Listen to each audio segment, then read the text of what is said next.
श्री कृष्ण कन्हैया लाल की जय।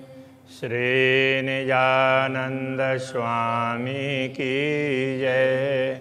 श्री प्राणनाथ प्यारे की जय। झलकत सुंदर किलह अति शोभित सिंहासन, यूं जोत जमी जवेरन की, बीच जुगल जोत रोशन। बीच जुगल जोत रोशन।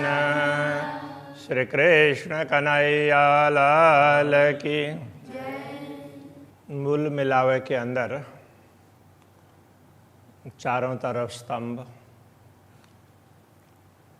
बीच में फर्श में गलीचा और उनके बीच में भी, उसमें चबूतरे के बीच में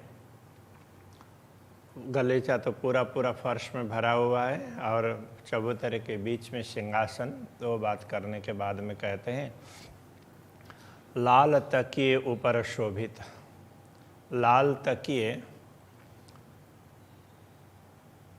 यहाँ चबूतरे पर सुशोभित हैं, धरे बराबर एक दोय, एक दौर।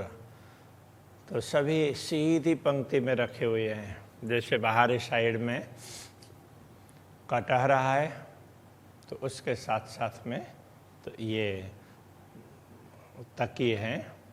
नरमों में अति नरम है, तकिए बड़े नरम हैं, बड़े को मुलायम हैं।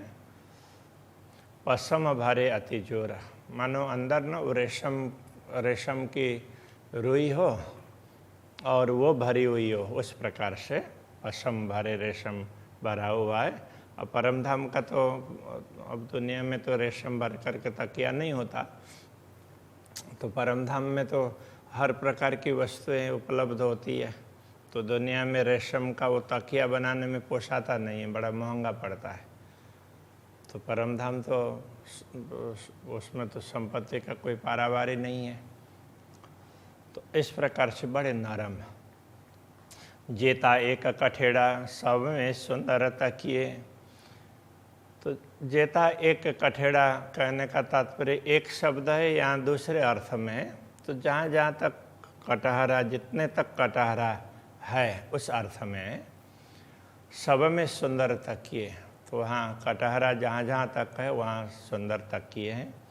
तीन तकियों साथ भराए के, उन तकियों के साथ में भरा करके का तात्पर्य उन तकियों से अड़ करके, उन तकियों के साथ भर करके कहने का तात्पर्य पूरे तकियों के साथ सट करके साथ सुंदर साथ बैठे एक दिली ले। सब एक दिली लेकर बैठे, एकात्म भाव से बैठे। जिन विध बैठियाँ बीच में, जिस प्रकार बीच में बैठती हैं तो उसी प्रकार याई विध गिरदवाए, चारों तरफ भी बैठती है। चारों तरफों लग कठेड़े, चारों तरफ कठेड़े से लग करके बीच बैठा साथ भराए। तो सब ब्रह्मात्माएँ हैं, पूरा भर करके बैठे हुए हैं पूरे चबूतरे में। सामान्य रूप से क्या होता है कि सब पंक्तिबद्ध होते हैं। बीच का श्री राज्य के सिंहासन के निकट का समूह है तो वो एक है, उसके बाद में दूसरा समूह है, फिर तीसरा समूह है, तो वो उसमें कठेड़ा के साथ में पूरा भर करके होता है। तो इसके लिए कहा सात्विक, राजस और तामस स्वभाव के, ऐसे करके समझाया। किरणा उठे नई नई सिंहासन की ज्योत। तो किरणें सिंहासन से, सिंहासन की ज्योति, सिंहासन से जो ज्योति चमकती उससे भी अलग अलग प्रकार के किरण निकलते हैं। कई तरंग इन ज्योत के नूर रंगों से होता। इनके भी, इन तरंगों के भी उसमें जो चमक निकलती है वहाँ से प्रकाश निकलता है, उसकी भी तरंगें कई ऐसे होती है। नूर रंगों से होता, नूर रंगों से। अब वो दिव्य रंग है प्रकाश का रंग है उसके अलग अलग प्रकार की तरंगे, अलग अलग प्रकार के रंग हैं तो उनके अलग अलग प्रकार की तरंगे निकल रही हो ऐसा लगता है। पाइये इन तखत के उत्तम रंग कंचन, यहाँ पाइये का तात्पर्य उनके पाए, नीचे जो पाए होते हैं ना तो उनके लिए, हाँ ये पाइये इन तखत के ये पाए उत्तम रंग कंचन, वो भी उत्तम कंचन रंग के हैं। 6 डाँडे 6 पायों पर, 6 डाँडे और 6 पाए, तो उनके ऊपर अति सुंदर सिंहासन, तो ये सुंदर सिंहासन शोभायमान है। उसके 6 पाए हैं और 6 डंडे हैं। 10 रंग डांडों देखता, तो उन डंडों में 10 रंग, तो डंडा कहने का तात्पर्य स्तंभ ही है, छोटे स्तंभ है इसलिए डंडा कह रहे हैं। उनमें 10 रंग डाणों देखता, एक एक डंडे में, एक एक स्तंभ में 10-10 रंग दिखाई देते हैं। नए नए शोभित जे, तो ऐसा लगता है कि जिधर देखते हैं उधर वो नया रंग हो ऐसा लगता है। हर तरफों रंग जुदे जुदे, जिधर देखो उधर रंग अलग अलग। 10 दिश देखता ये, तो 10 दिशाओं में ये दिखाई देते हैं।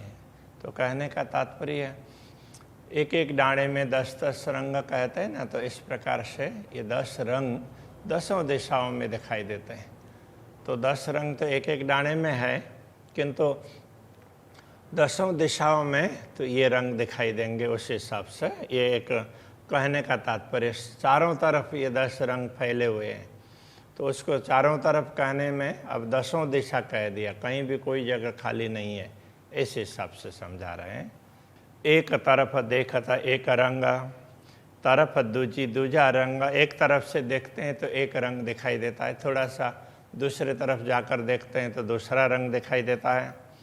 यूँ 10 दिशा रंग देखता, इस प्रकार 10 दिशाओं से देखते हैं तो अलग अलग रंग दिखाई देते हैं। 3 रंग रंग कई तरंग, उनमें भी एक एक रंग के अनेक तरंगे उठ रही हो ऐसा लगता है।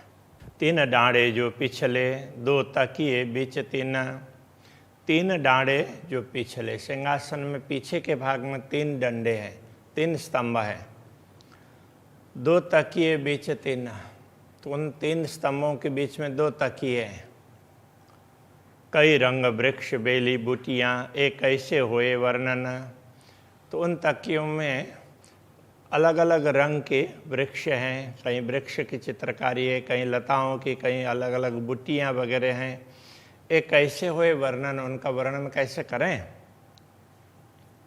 चारों तरफों चढ़ती दोरी बेली चढ़ती 4, तो चारों किनारे चढ़ती दोरी बेली चढ़ती 4, तो चारों किनारे कहने का तात्पर्य तकियों का, ये तकियों के चारों किनार, 2 तकिए हैं तो 2 तकिए के 4 किनार हो गए। तो उनमें तो ऐसे नीचे से ऊपर चढ़ रही हो ना, तो उस तरह की लताएं हैं।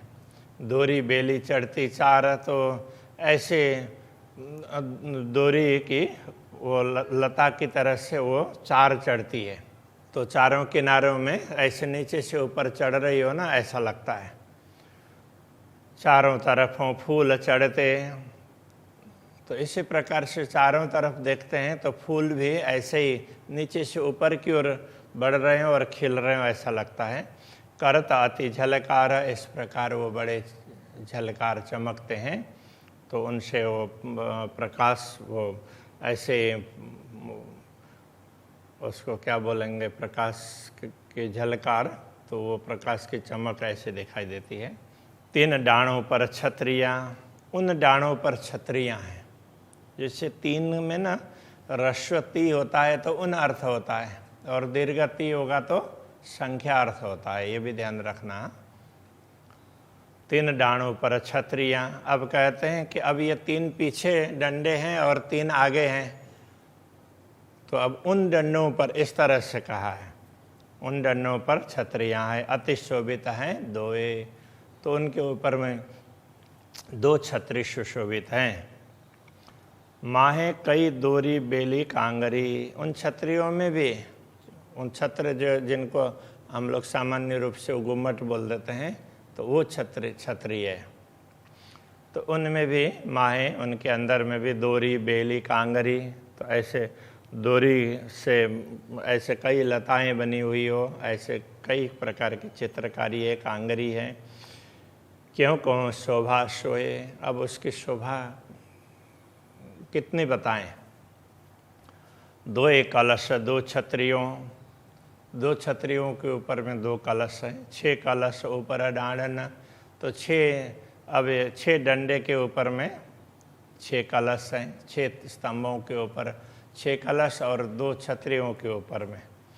8 के अवकाश में करत जंग रोशन, तो 8 कलश का प्रकाश है अवकाश में, आकाश में जाकर के शून्य मंडल को भी प्रकाशित कर देता है।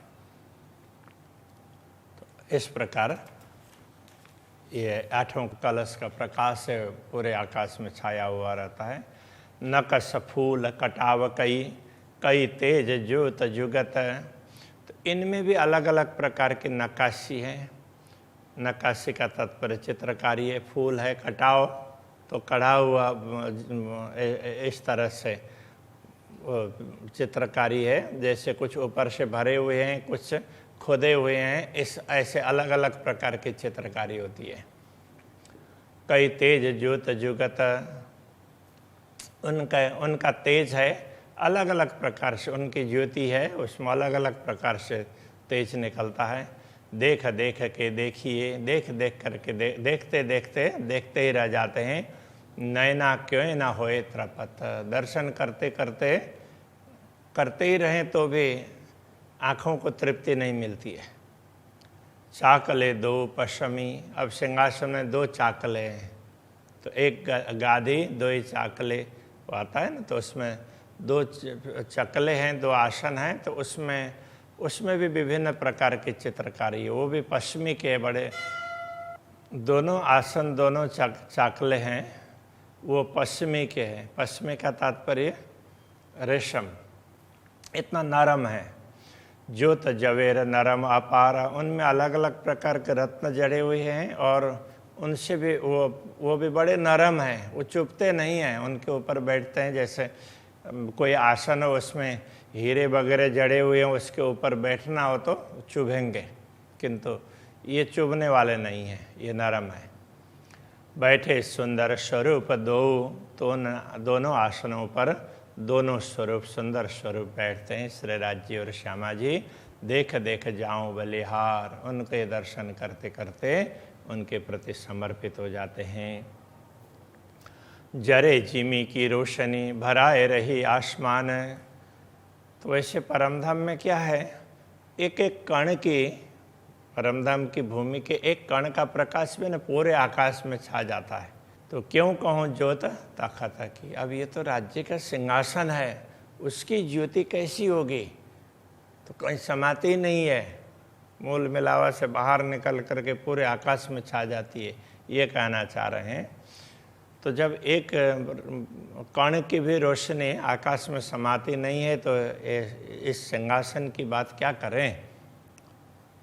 जित बैठे बक्का सुभान, जिस सिंहासन में स्वयं पूर्ण ब्रह्म परमात्मा बैठे हुए हैं। वर्णन करो मैं इन जुआ, मैं इस जुआ से कैसे वर्णन करूं। रंग नंग इत के नाम, परमधाम के रंग, परमधाम के अलग अलग रंग के रत्नों के नाम क्या बताएं। ये शब्द तित पहुँचे नहीं, ये शब्द परमधाम तक पहुँचने वाले नहीं होते हैं। पर कहे बिना न भागे हम, किंतु नहीं कहेंगे तो अंदर की चाह भी वो पूरी नहीं होगी। और सुंदर शास्त्र को भी तो जानने की इच्छा होगी ना, तो सब कुछ सीधा सीधा तो नहीं दिखाई देगा। इसलिए सुंदर शास्त्र को कहने के लिए आज्ञा दी है, तो वो चाहना कहे बिना पूर्ण नहीं होती है। ये जवेर कई भांत के, ये जवाहरात, ये रत्न भिन्न भिन्न प्रकार के हैं।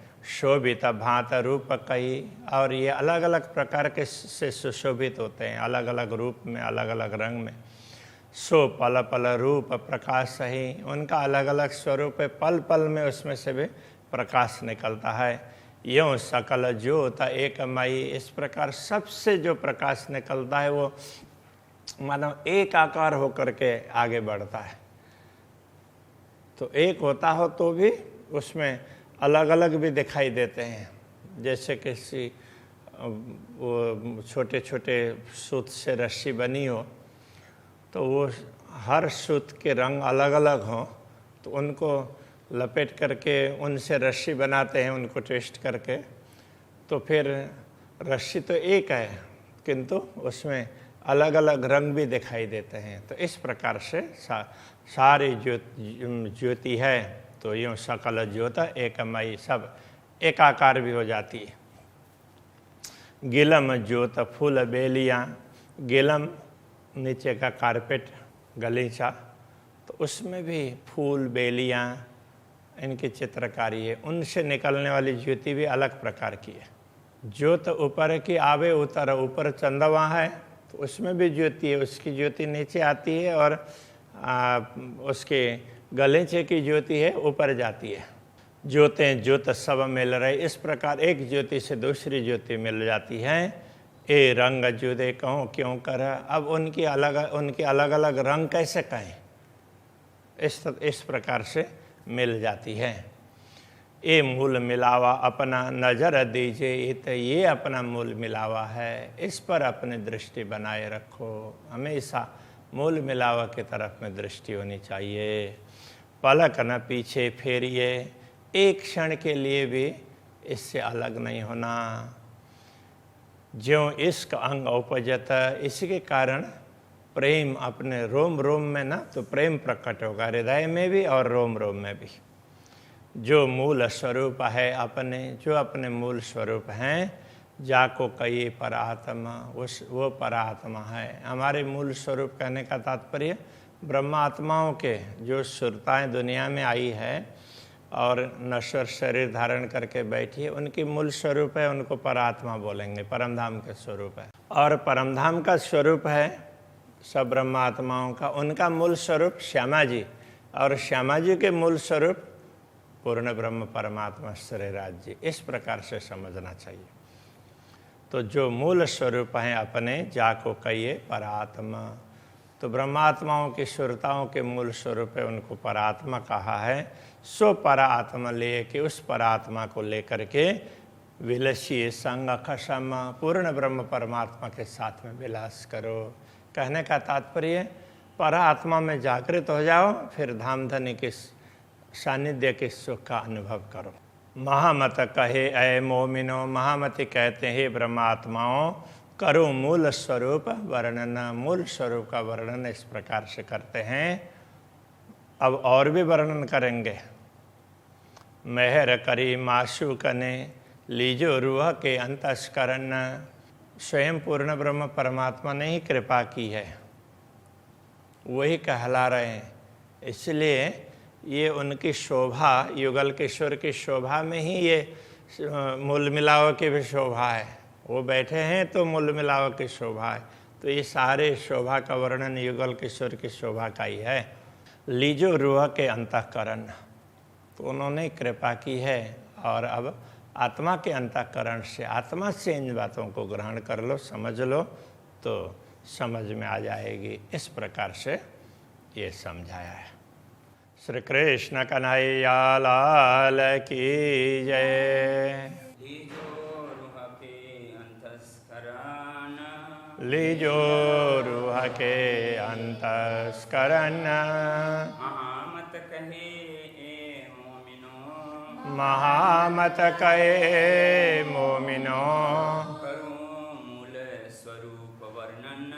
करो मूल स्वरूप वर्णन। मेहर करी माँ सुखने, मेहर करे माँ सुखने। लीजो रूह के अंतस्करण, लीजो रूह के अंतस्करण। लीजो रूह के अंतस्करण, लीजो रूह के अंतस्करण।